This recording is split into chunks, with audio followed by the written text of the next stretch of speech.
참 예수님. 네, 원래는 라이브 하려고 했는데 라이브 안 돼서 그냥 녹화해서 제가 나중에 소개시켜드릴 제 채널을 보시면 오늘의 내용이 그대로 가 있을 겁니다. 마스크를 좀 벗겠습니다.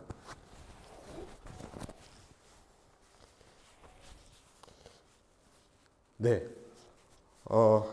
소개받은 우리 작은 형제회 프란스코회 소속이고요. 박희전 우케시오라고 하고 인천에서 본당 보좌 지내고 있습니다. 이제 김도영 신부님하고는 이렇게 기묘한 인연으로 알게 지내가지고 여기도 이렇게 하고 있고 이 만천성당에 이렇게 오게 되어가지고 개인적으로도 굉장히 큰 영광으로 생각합니다.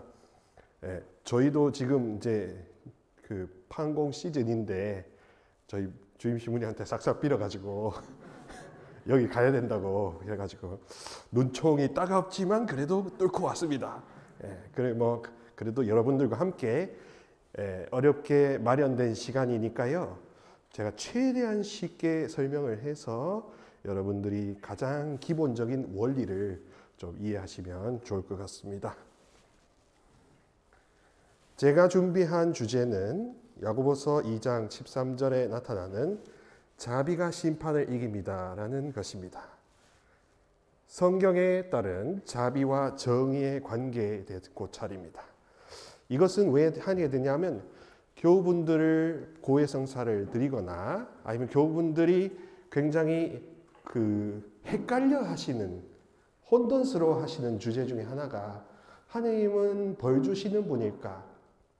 하느님은 자비로우신 아버지이실까?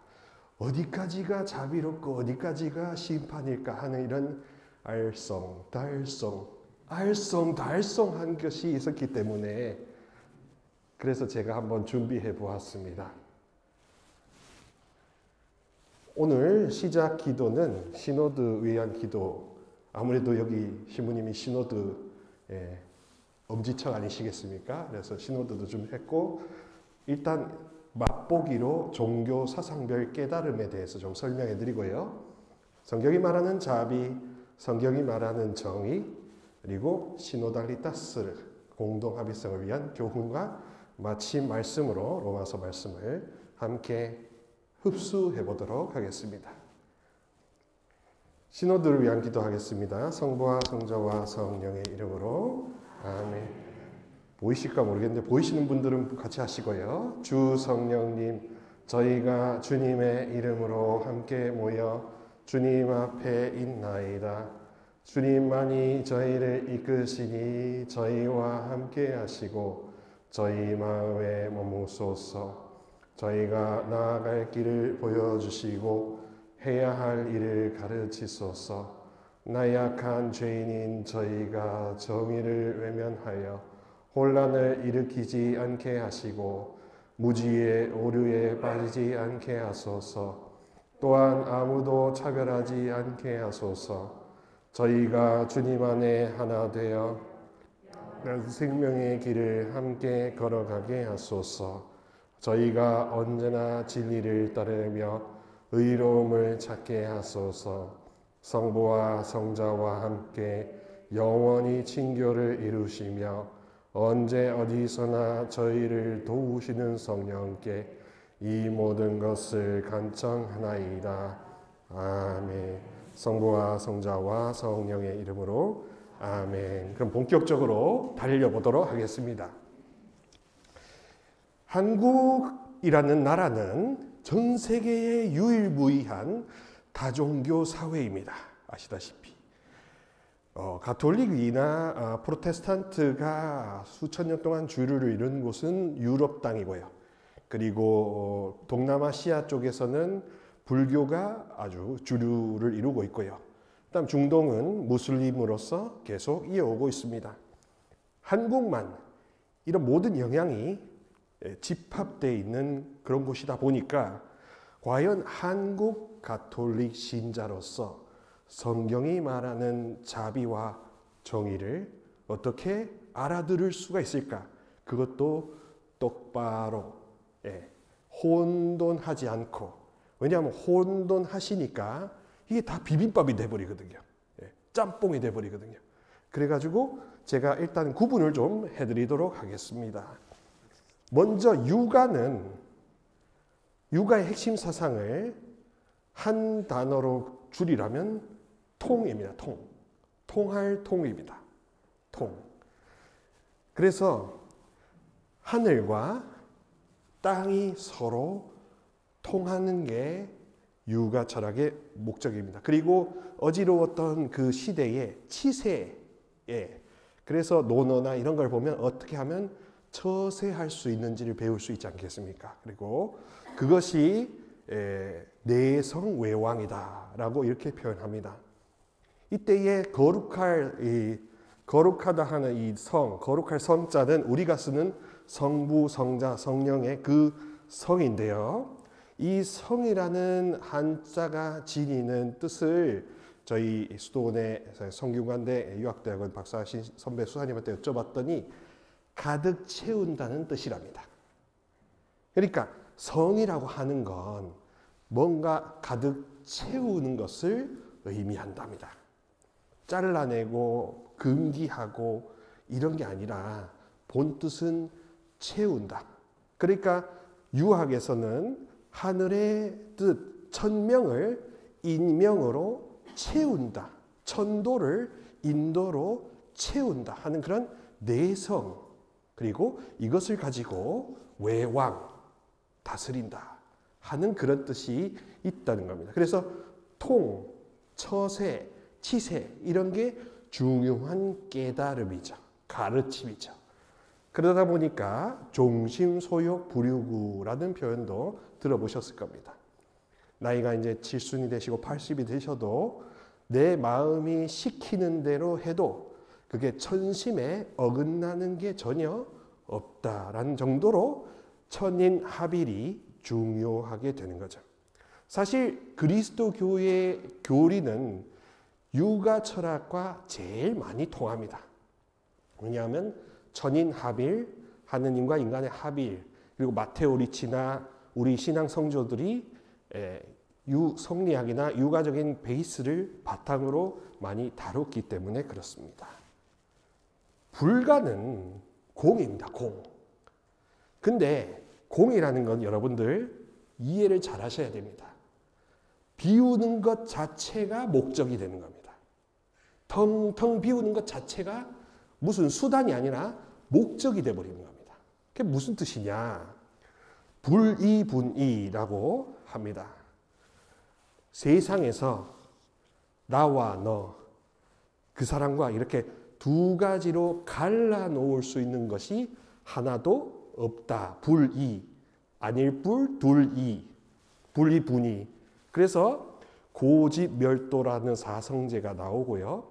세상의 모든 고뇌는 내가 저 사람과 내가 다르다라는 이런 이분법적 사고방식 때문에 나온다고 생각하고 그 사고방식 자체를 허무는 작업을 용맹정진해서 무너뜨리려고 하는 게 불가의 수행 방법이다. 그래서 이 분할시키고 갈라놓는 모든 마음의 작용을 다 비워냄으로써 공에 도달함으로써 이고득락, 고통과 이별하고 득락, 기쁨을 증득, 확실하게 체험적으로 취한다 이런 겁니다. 그래 그거를 열반이라고 이야기하고요. 다른 표현으로는 적멸, 고요할 적, 멸할 멸. 그래서 마음 안에 시끄러운 그 모든 것들이 소멸되어 고요하다 하는 그런 뜻을 이야기합니다. 그래서 너무나 자유로운 상태가 해탈이죠. 이제는 더 이상 세상 사람들 살듯이 안 살아도 된다라는 뜻으로 해탈을 이야기하고 적멸을 이야기하고 그 때문에 뭐 삼재 소멸이니 기와 불사니 뭐 이런 것들 뭔가 업장 소멸이니 이런 말들이 나타나는 겁니다. 왜냐하면 고요 그 자체가 목적이기 때문에. 그러니까 여러분들이 시끄러운 문제가 소멸되는 게 불가에서는 최고 목적이다. 그 이상의 그 인격적인 신이 있고 뭐 이런 거는 모른다. 불가지론이라고 합니다. 천사들이 있고 악령들이 있다는 걸 불자들한테 물어보면 그거 다 헛거다 이렇게 이야기합니다. 마귀가 있다, 헛거다 이야기합니다. 예. 그게 좀 달라요. 그리고 도가는 항상 상자를 씁니다. 항상 상자. 그러니까 항상 상자는 뭐냐 하면 계속 움직인다는 뜻입니다. 유지 진화를 위해서 계속 움직이는 것입니다. 그래서 도덕경에 도가도는 비상도요, 명가명은 비상명이다. 어떤 거든지 뭔가 하나의 고정으로 특정해버리면 그건 더 이상 도도 아니고 이름을 붙이는 순간부터 그거는 이름이 아니다. 이런 식으로 무위자연이라고 했잖아요. 항상 그냥 움직인 무브먼트만 있어야 된다. 그래서 상이라는 걸 씁니다. 자, 그러면 종합해보면 통, 공, 상, 이 모든 세 가지 깨달음의 특질이 어쩌면 우리가 하도 많이 듣는 이 사랑 안에 이미 다 들어있고도 남지 않습니까? 그렇죠? 우리한테 사랑이라는 것은 그냥 치료제도 아니고 그냥 뭔가 마취제도 아니고 모든 걸 다 포괄하고도 남는 것이 아니겠습니까? 그래서 하느님의 사랑을 이야기할 때, 특히 그리스도교에서 이야기하는 사랑을 이야기할 때는 그 사랑의 특징이 비대칭적이다 라고 이야기합니다. 무슨 뜻이냐? 내는 10원 갖다 드렸는데 주님은 100만 원 주신다. 이렇게 양자관계에서 비대칭적으로 받는 사랑을 먼저 이야기합니다. 그러니까 동양 사상들 안에서는 뭔가 행위, 자기가 주인 되어서 뭔가를 이루는 것에 대해서, 수행에 대해서, 수양론에 대해서 굉장히 강조를 많이 하죠. 그러나 그리스도교의 성경의 본질은 받는 것부터 먼저 이야기합니다. 무슨 뜻인지 아시겠죠? 그러니 한국 가톨릭 신자로서 우리가 가장 먼저 교정해야 되는 게 뭐냐? 뭐 하려고 하지 마라. 그건 혼돈입니다. 내가 하느님을 사랑하려고 뭔가 용쓰기보다 본질적으로 사랑을 받기 위해 아무것도 하지 않는 게 훨씬 더 오리지널이다. 이 말을 드리고 싶은 겁니다. 아무것도 하지 않기 위해서 사랑을 받기 위해서 성당에 온다고 치면 내가 오는 발걸음이 가벼워질 수가 있는 겁니다. 이해되시겠죠? 그러니까 여기에는 법당처럼 무슨 참배하려고 오는 거나 육아처럼 무슨 가르침 경전 공부를 하려고 막 오시거나 혹은 도가처럼 아무것도 아니야 뭐 다 우주의 기운과 합일되기 위해서 뭐 그런 부분들이 이 그리스도교라는 종교 안에도 스며들어 있지만 가장 핵심은 받기 위해 오는 겁니다. 그래서 요한복음 3장 16절에서 17절까지의 말씀이 이렇게 되어 있습니다. 가까이 계시는 분들은 함께 봉독해 보도록 하겠습니다. 하느님께서는 세상을 너무나 사랑하신 나머지 외아들을 내주시어 그를 믿는 사람은 누구나 멸망하지 않고 영원한 생명을 얻게 하셨다. 하느님께서 아들을 세상에 보내신 것은 세상을 시려는 것이 아니라 세상이 아들을 통하여 구원을 받게 하시려는 것이다. 네, 그렇죠. 자, 이 말을 통해서 하느님의 비대칭적이고 그리고 절대적인 타력 구원론이 나타나는 겁니다. 동양 사상들, 자연 종교들은 자력 구원을 이야기하죠. 자기가 업적을 쌓고 자기가 공로를 쌓아 공덕을 쌓아야 그래야 삼재가 소멸되고 애군이 사라지고 뭔가 길이 대통한다고 하지 않겠습니까? 근데 우리는 그거를 뒤집어 생각해야 된다 이겁니다. 우리는 아무것도 우리 힘으로 하지 않으려는 게 그게 대통하고 대길하는 가장 고속도로다. 이거를 말씀드리는 겁니다. 왜냐하면 우리가 믿음이라는 것은 사실 불가능한 것을 우리가 다 받아들이는 거거든요. 믿겨지지 않는 게 성령으로 인하여 믿어지는 거거든요. 그러니까 순수하게 이거는 선물이라고 표현하는 겁니다. 누구의 선물? 1인칭 주인공 시점의 선물이 아니라 3인칭 전능적 시점으로 선물이 수요가 되는 겁니다. 그래서 여러분들은 성당에 오실 때 천상의 자비를 입으려고 오시는 거예요. 사랑을 받으려고 오시는 거예요.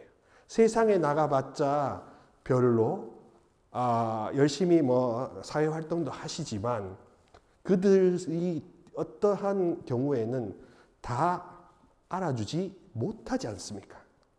그리고 여러분들의 그 세심한 디테일을 다 알지 못하지 않습니까?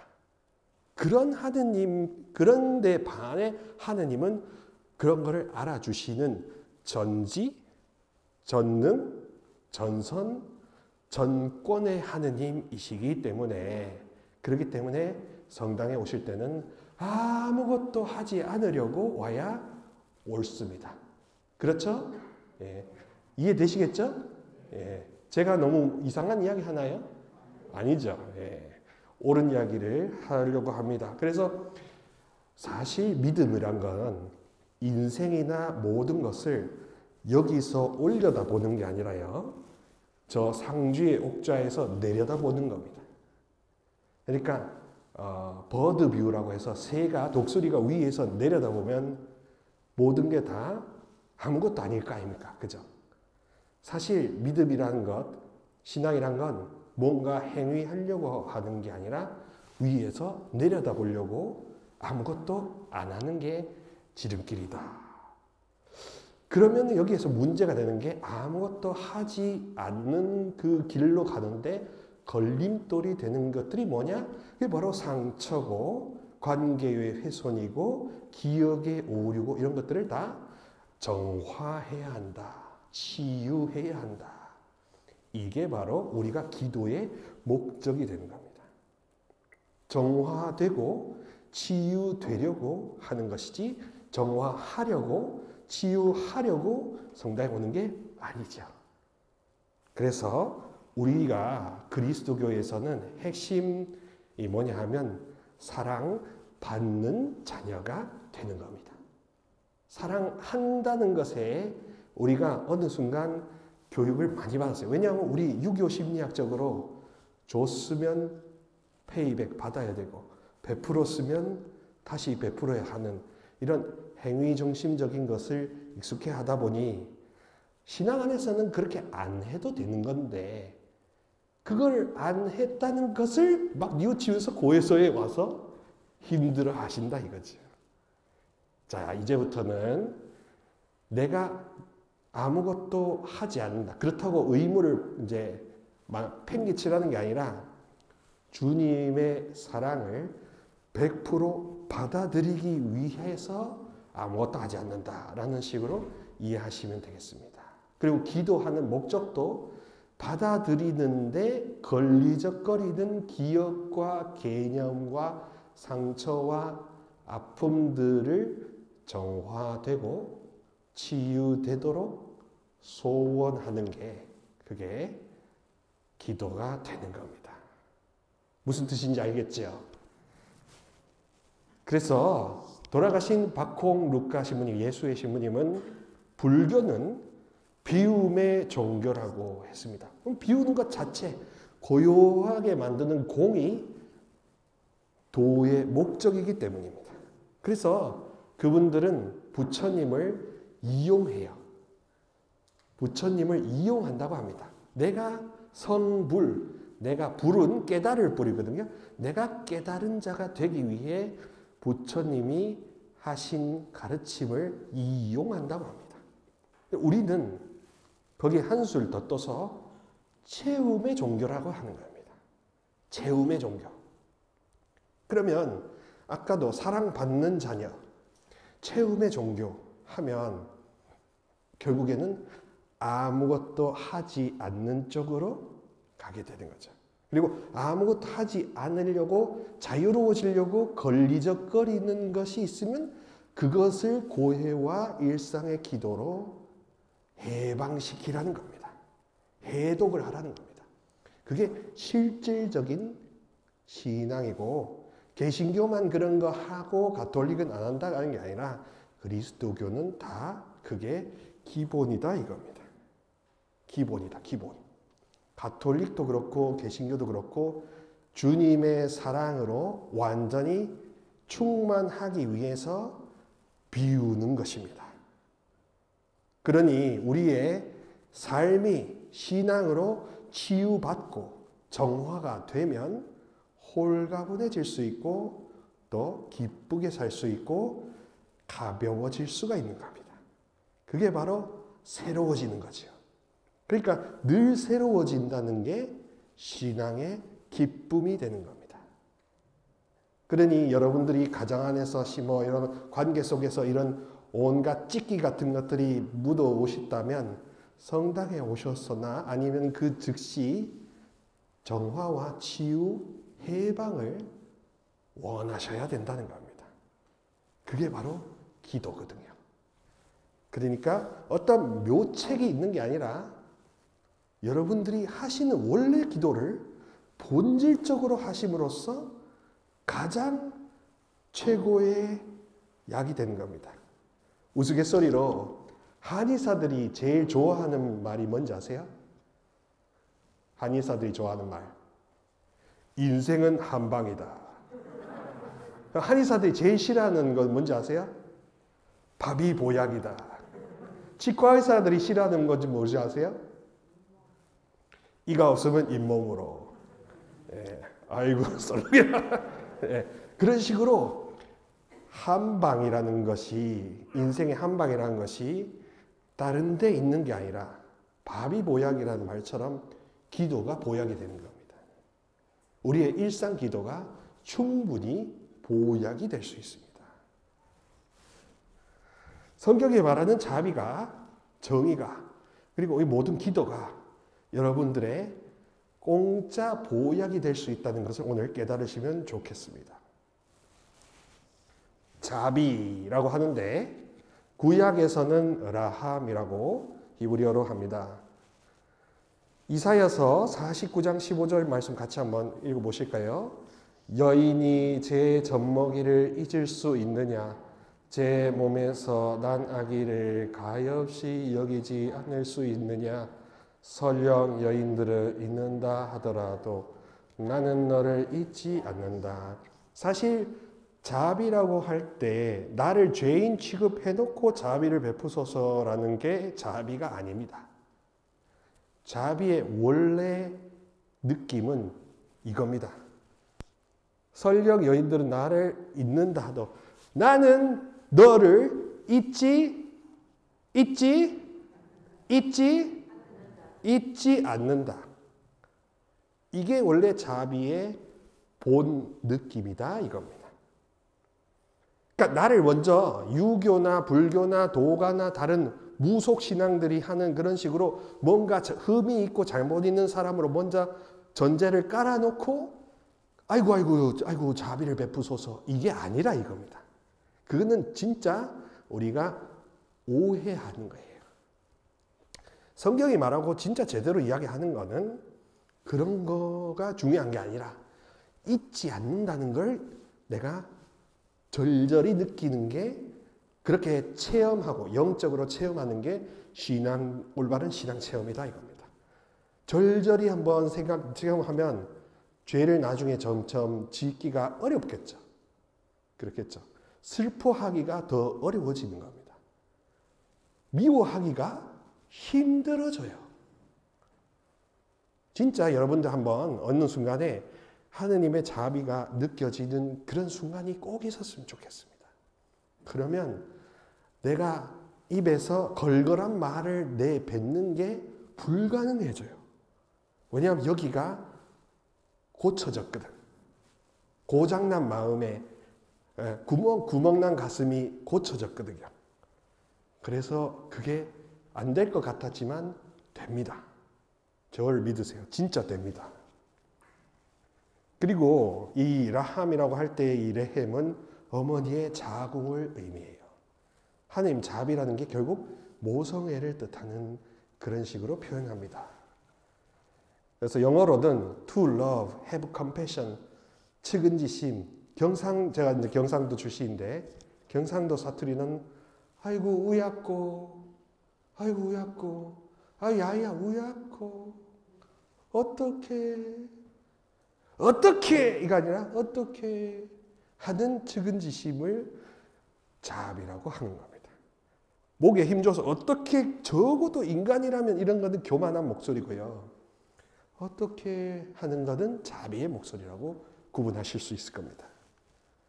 그래서 우리는 치료를 하는 게 아니라 치유를 하는 겁니다. 무슨 뜻이냐?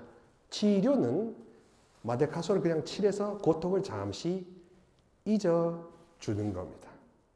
치유는 뿌리를 뽑아버리는 겁니다. 그래서 더 이상 아프지 않도록 확실한 백신을 심어주는 게 치유인 겁니다. 그러면은 내면의 내적 치유라는 건 더 이상 그 사람에 대한 억하감 심정이 나에게 아무 영향을 미치지 않는 게 치유가 되는 겁니다.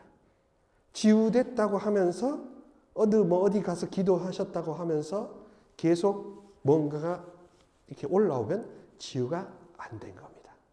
아시겠죠? 그러니까 자비는 치유하는 사랑이다 이겁니다. 자비와 치유는 동전의 양면인 거죠. 호세아서 6절에 정녕 내가 바라는 것은 희생 제물이 아니라 시인이다. 헤세에 들어가는데 이게 우리가 말하는 은총이라고 합니다. 은총이라고 하는 그 표현은 그때 당시 굉장히 친절하고 상냥하고 막 도와주고 하는 그런 뜻을, 그 순간적인 의미를 은총이라고 하고, 더 본질적으로는 자비가 우리의 모든 것을 치유한다라고 보셔야 되는 겁니다. 그래서 우리 가톨릭 안에서는 성사 안에 하나님 자비가 충만해서 그것을 다 누리려고 하면 그 멤버십은 뭐냐? 내가 사랑받는 자녀다. 내가 사랑받는 자녀다. 뭐라고요? 사랑받는 자녀다. 이거를 새기셔야 되는 겁니다. 믿겨져야 되는 겁니다. 그리고 이게 믿겨지려면 누구를 청해야 하느냐 하면 성령 하나님을 청해야 돼요. 그래서 자비의 영께서 오셔서 여러분들의 모든 것을 도와주시고 깨끗하게 해주시는 것입니다. 신약에는 엘레오스라고 하는데요. 내가 말하는 것은 희생 제물이 아니라 자비다 하는 그 표현이 바로 여기에 나오는 자비입니다. 그리고 이 아까 보여드렸다시피 헤세드라는 것도 결국 자비의 한 순간에 나타나는 하느님의 그 선하심, 어지심 이런 것들도 있지만 좀 더 큰 표현 안에서는 하느님이 이렇게 동행하신다 하는 그런 뜻에서 같은 의미라고 볼 수 있겠죠. 그리고 헤세드는 이제 불변의 사랑, 불면의 사랑이라는 겁니다. 그래서 이 뜻은 이렇습니다. 가변적인 우리 존재가 불변적인 하느님을 사랑할 수 있으려면 불변하고 실패하진 사랑을 먼저 입어야 한다. 그러니까 은총을 받는 이가 사랑을 할 수 있는 겁니다. 사랑을 받는 이가 사랑을 할 수 있는 겁니다. 그러니까 닭이 먼저냐 달걀이 먼저냐 할 때 그리스도교는 사랑을 받는 닭이 되어야 사랑이라는 계란을 낳는다. 근데 나는 사랑을 받지도 않으면서 계란부터 줄 생각만 하니 속이 타는 거 아니겠습니까? 그래서 이 순서를 한번 잘 지켜보시면 탈이 나지 않습니다. 그래서 나에게 힘을 주시는 분 안에서 나는 모든 것을 할 수 있습니다 라는 이 필립서 말씀처럼 성령께서 사랑으로 우리에게 오셔서 우리에게 사랑의 곳간에다가 리필을 해주시면 그러면 우리가 다른 사람한테 모든 것을 나눠줄 수가 있는 거죠. 그래서 신약의 엘레오스, 자비, 구약도 마찬가지지만 성령이 사실 자비의 영이시다. 사랑의 성령이시다. 그리고 그 사랑은 특별히 정화와 치유와 일치의 성령이시다. 그러므로 신앙이 믿겨지게 되는 근본 원인자가 되시는 게 성령이신 것이죠. 예수님이 우리의 주인이시다라는 것이 믿겨지는 것, 절절히 믿겨지는 것도 성령의 작용이라고 합니다. 그리고 우리가 시노달리타스 이렇게 친교 참여 사명을 할 수 있는 근거는 내 힘이 아니라 성령 때문에 그런 겁니다. 우리는 무상의 융자를 받아서 아파트를 짓고 있는 겁니다. 이자도 없는 것. 그리고 뭔가 함부로 하면 안 되겠지만 그래도 과도한 채무 의식이 필요하지는 않는 자유롭고 자비로울 수가 있는 것이지요. 그리고 영어에서 말하는 mercy라고 하는 표현도 라틴어 메르세데스에서 왔습니다. 여러분 차중에 메르세데스 벤츠 잘 아시지요? 그 벤츠라는 상인들이라는 차원에서 메르세데스라고 하는 겁니다.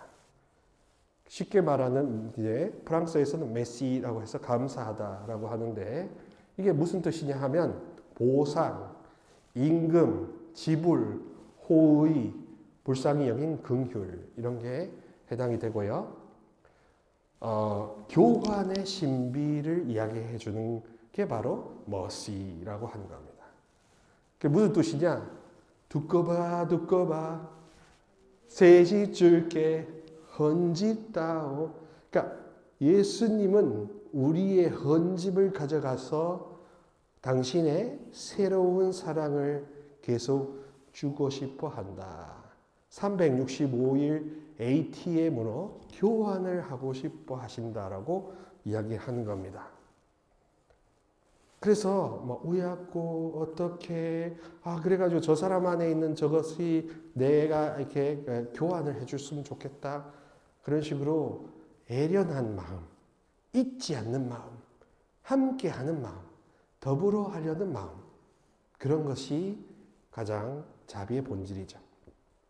이것의 제일 최고의 적이 바로 미움이고 질투고 분열이고 갈등이고 그래서 그 가시도친 고슴도치 때문에 많은 형제자매님들이 이렇게 물러서지 않겠습니까?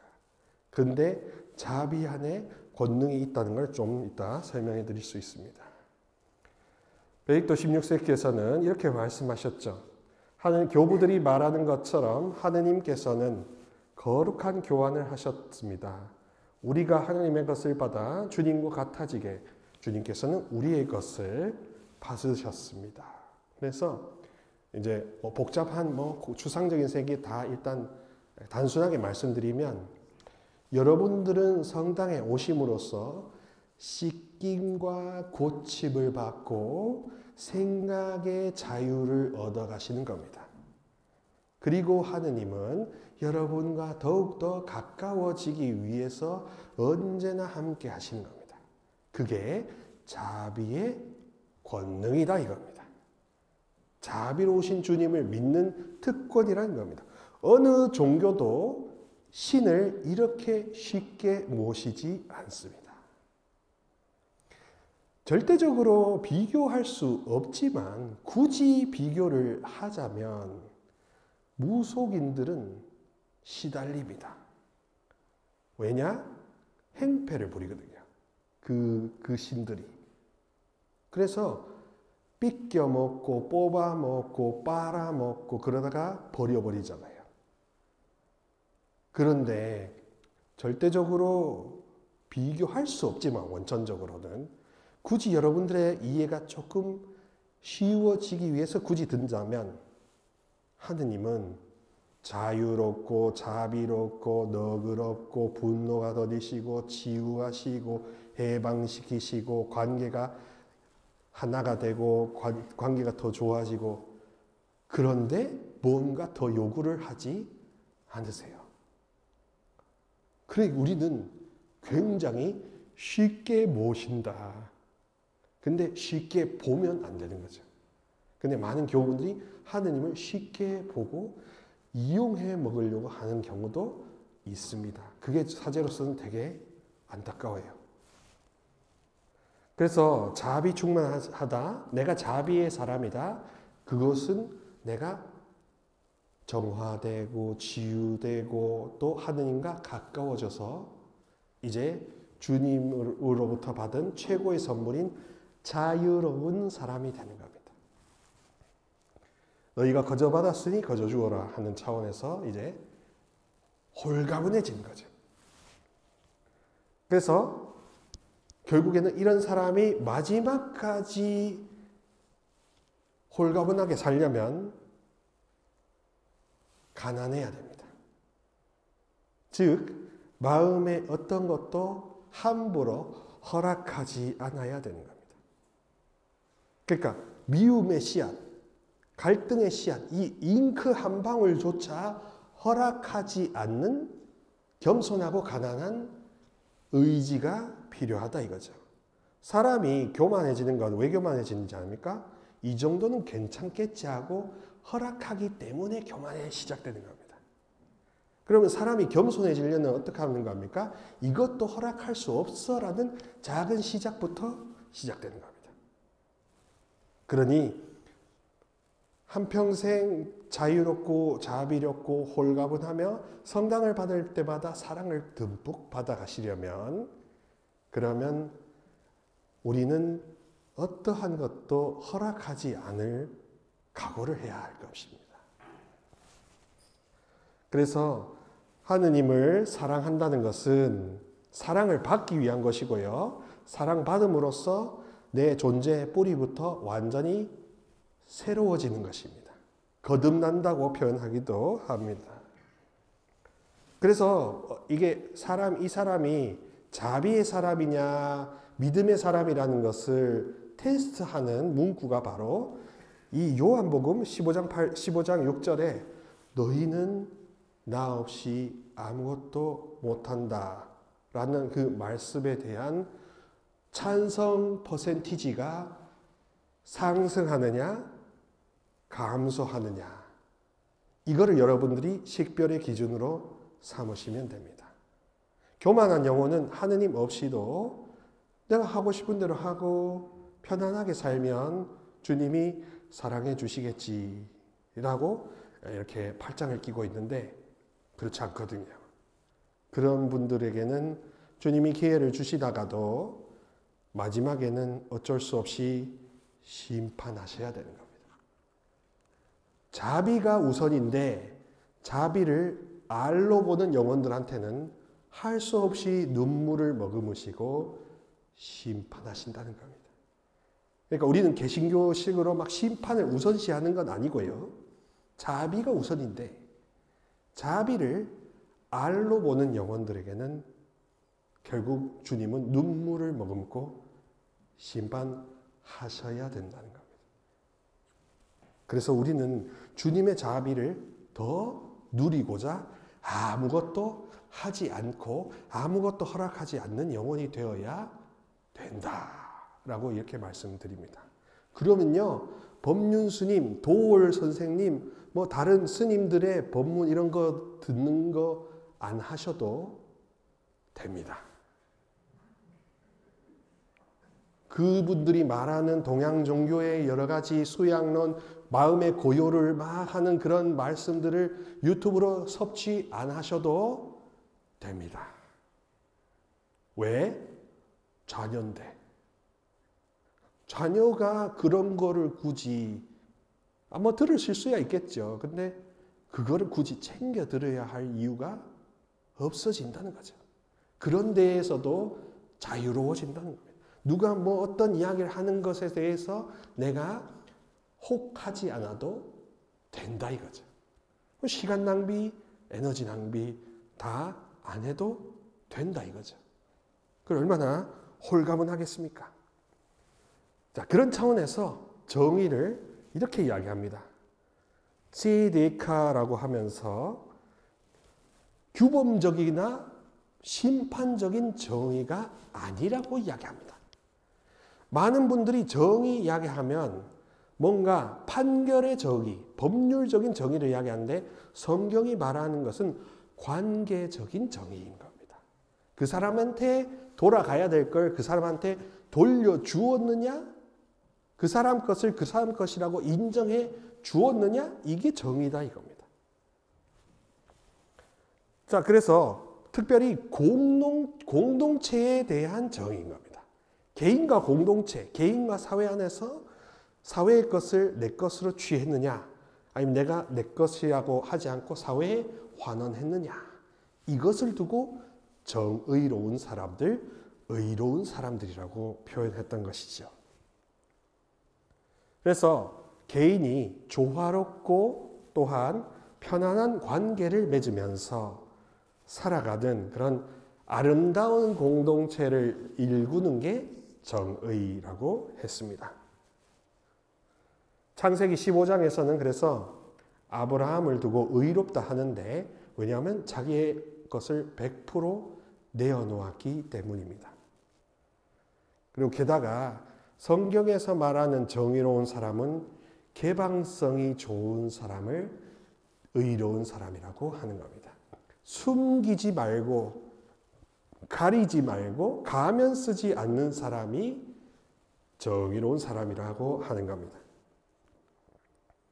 그래서 정의는 평화, 곧 하느님으로 가득 차가지고 어떠한 어둠의 씨앗도 허락하지 않아도 되는 상태를 평화라고 하거든요. 불가는 고요, 공이라고 했으면 그러면 그것은 그냥 텅 빈 상태 그 자체가 목적이 되지 않습니까? 우리는 하느님으로 100% 가득 찬 상태가 평화, 성령으로 가득 찬 상태가 평화라는 겁니다. 이해되시겠습니까? 그러니까 하느님만으로 만족하도다 하는 아빌라 데레사, 여러 가지 성인들의 고백, 시무인들의 강론, 이런 것들을 통해서 내 삶이 평화로워졌으면 한다는 것 안에서 우리가 잘 가려 생각해야 되는 것은 아무 문제가 없었으면 좋겠다가 평화로운 삶이 아니라, 다시 한번, 아무런 문제가 안 생기기를 바라는 마음이 평화로운 삶이 아니라, 문제가 생겨도 문제시하지 않을 수 있을 만큼 내가 자비로 충만한 사람이 되는 게 평화로운 삶이다 라고 이야기하는 겁니다. 한마디로 잔챙이에 신경 쓰지 않아도 될 만큼 내 내면이 단단해져 있는 거예요. 가득 차 있는 거예요. 그게 평화다 이야기하는 겁니다. 역시나 비움이 아니라 채움의 원리로 이야기하기 때문에 그게 가능한 것입니다. 그리고 상선벌악, 권선징악 이런 것도 물론 정의에 해당이 되지만 더 본질적인 건 관계적 정의라는 겁니다. 그래서 예수님이 말씀하시는 게 가이사르의 것은 가이사르에게 돌리고 하느님의 것은 하느님께 돌려라 하는 이런 관계적인 정의를 강조하시는 것이죠. 그래서 공동선 관계의 평화, 정의 이런 것들이 일어나는 것이고요. 정의 없는 평화가 있을 수 없다라고 이렇게 말할 수 되는 겁니다. 그래서 이것이 바로 우선순위를 어디에 두느냐에 따른 식별의 문제, 판단의 문제, 결정장애의 문제를 해소하는 근본 원리가 되는 겁니다. 사실 지혜로운 사람은 무슨 사람이 지혜로우냐 하면요, 우선순위가 확연하게 구분되어 있는 사람이 현명한 사람이에요. 혼돈이 일어나지 않습니다. 항상 0순위, 1순위, 2순위, 3순위 이렇게 ABC가 깔끔하게 정리가 되어 있는 사람이 현명한 사람입니다. 그리고 신약에서는 이게 조금 더 예수님의 구원 활동, 해방 활동과 연관시키고 있습니다. 그래서 아버지 뜻대로 실행하려고, 100% 실행하려고 어떠한 것도 마음속에 남겨두거나 허락하지 않을 정도의 호련하고 단단한 멘탈이 바로 이 정의와 연결이 되는 거죠. 그래서 새로운 사회에서 예수님처럼 살아가는 사람, 세상에 살면서도 세상에 속하지 않는 사람이 되는 게 핵심이 될 것입니다. 그래서 세상에 공존하지만 세상의 법칙대로 살아가지 않을 수가 있는 것이지요. 하느님의 자비 외에 또 다른 이름을 정의라고 이야기합니다. 로마서 3장 21절부터 22절에 이렇게 말씀합니다. 같이 읽어보실까요? 이제는 율법과 상관없이 하느님의 의로움이 나타났습니다.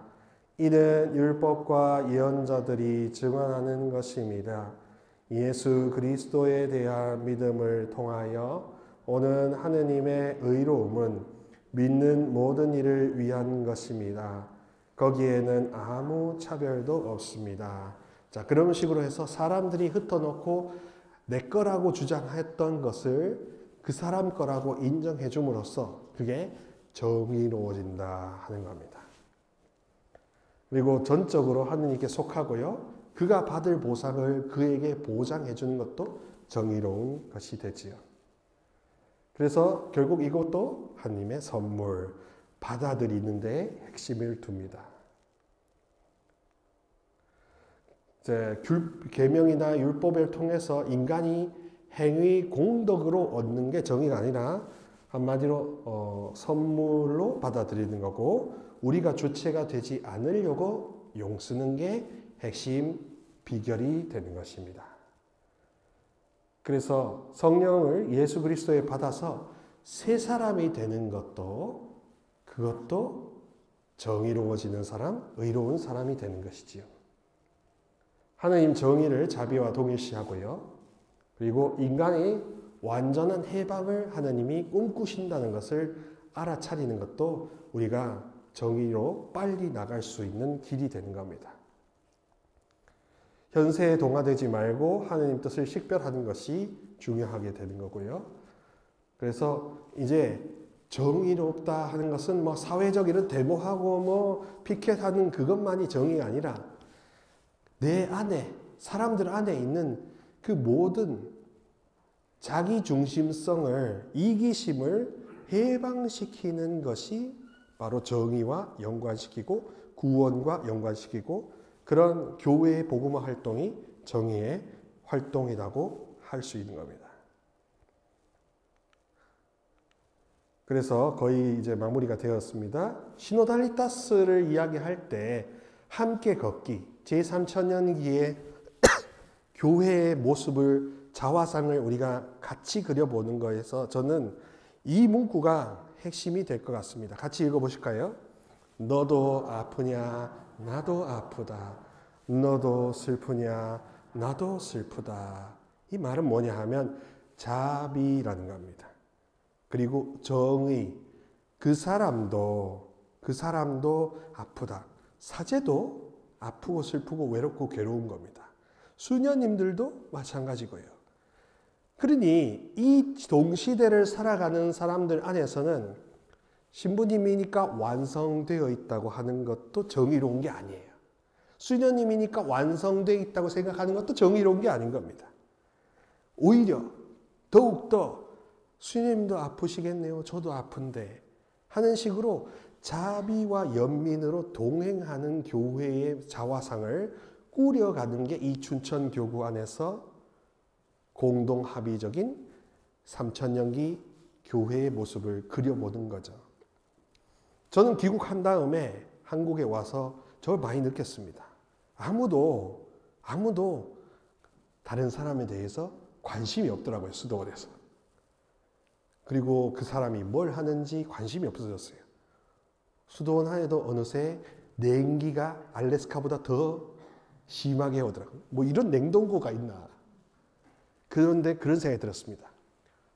나도 아픈데 선배님도 아프시지 않을까? 나도 슬픈데 저 후배도 슬프지 않을까? 이런 동질감 있지 않습니까? 이런 게 어느 순간 인간미인데 신앙 공동체에 많이 줄 수 있는 다른 맛이거든요. 맛집이 왜 맛집입니까? 그 집만이 낼 수 있는 비법 때문에 맛집 아닙니까? 그래서 거기에 그 맛을 느끼려고 찾아가는 거 아닙니까? 그 맛의 수혜를 입으려고, 내 혀가 복지를 누리려고 그 하는 거 아닙니까? 신앙 공동체가 바로 세상은 여러분들을 절대로 아프냐고 말하지 않습니다. 세상은 여러분들을 외롭냐 하고 묻지 않습니다. 그런데 여기는 너도 아프냐? 나도 아프다. 신부도 아프고 수녀도 아프고 주교님도 아프고 외롭고 괴롭다. 왜? 다 같은 자녀니까. 동일한 자녀들의 동질한 자비와 연면이 사실 친교 참여 사명을 가능하게 할 수 있지 않겠습니까? 그래서 너도 아프냐 나도 아프다. 너도 슬프냐 나도 슬프다. 이게 사실 많은 논의, 자비의 핵심이라고 하겠고, 그걸 한 단어로 표현하면 어떻게 의약고 이런 표현이 되는 거죠. 결국 우리가 시비에 휘말려서 갈등이 생기는 건 어느새 자도 아프지 않을까 하는 생각을, 저 자매도 내 딸도 아프지 않을까 슬프지 않을까라는 이 동질감의 사고를 망각했기 때문에 그렇습니다. 망각시키는 게 바로 죄가 되는 거죠.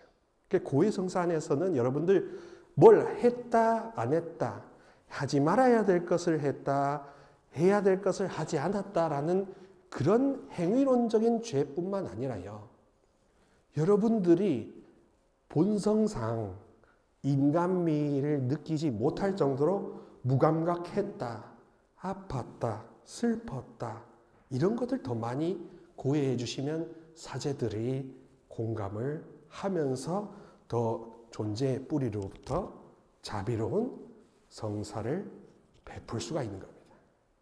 사제들을 여러분들 자비롭게 대해 주시면 여러분들이 자비로운 성사를 입을 수가 있는 거죠. 하느님의 은총의 통로로서 자비가 나타날 수가 있는 겁니다. 자, 그래서 이 결론에 해당되는 건데요. 한번 같이 읽어보실까요? 자비의 성령으로 충만하기 위해 정의롭게 온갖 악에서 해방시키자. 그러니까 이 시대는 어느 순간 악, 죄 이런 게 너무 평범해졌어요. 평범한 게 죄악이 돼버렸어요. 그렇죠? 제가 공포심을 심어드리려는 게 아니라 현실을 그냥 있는 그대로 말씀드리는 겁니다.